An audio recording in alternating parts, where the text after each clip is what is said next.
The 1st of October was, I had to call the cops on him. It was a very unpleasant event. I had to get on my computer. That meant waking him up on accident because his legs were in the way of the chair. And he said something quite rude to me. And so I decided, okay, I have to study. I have to put up with his presence because he wasn't moving out. And I was having to go through an eviction process, possibly, to get rid of him. So I decided I was going to listen to music while I studied because... Whatever. So he decided he was going to kind of fly off the handle. He started kicking the chair I was sitting in. He gave me a nice bruise on my thigh. He pushed me around. The gun is what he told the cops I had threatened him with, even though I hadn't, and I didn't even have any ammo for it. So they confiscated it? They confiscated it because he told them that I had threatened him with it. It was a malicious act. Have you asked for it back? I have, Your Honor. And? And I cannot get it back because it's currently being held by the detectives. They're still writing the report on the incident, but well, then you'll get it back.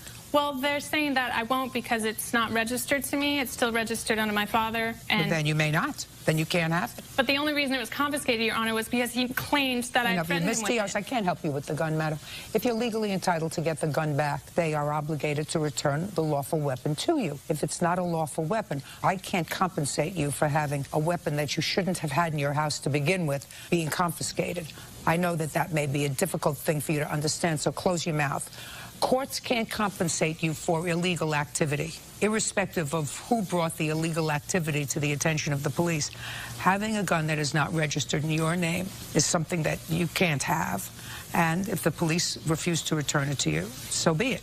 But he owes you $1,400, $6 for rent and $8 for your loan. Judgment for the plaintiff. That's all. Thank you. Well, that is excused. You may step up. We just started fighting and it became a hostile living environment, and we just didn't really get along after a while. When he attacked me the morning of the 1st, it was all one-sided. It was a really nasty fight. She hit me with a chair, woke me up out of my sleep. He just flew off the handle. We got into a huge argument. We started pushing each other around, and she threatened to shoot me. Lied to the cops when they got there. The cops said we could either both go to jail or none of us go to jail. He didn't like me breaking up with him. In order to keep both of us out of jail, they had to separate us. He didn't like the fact that I was studying with other friends. I wish we were able to get along better. Do not let a friend move in for any period of time, because if you're not the landlord or the owner, you can't just evict them. And now the next case.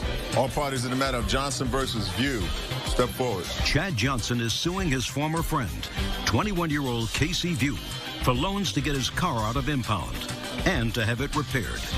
Who is this person? This is my sister. Is she a witness to these proceedings? Did she know she was coming to court today? She knows. Where's the rest of her outfit? That was the most professional clothing she could find, I guess.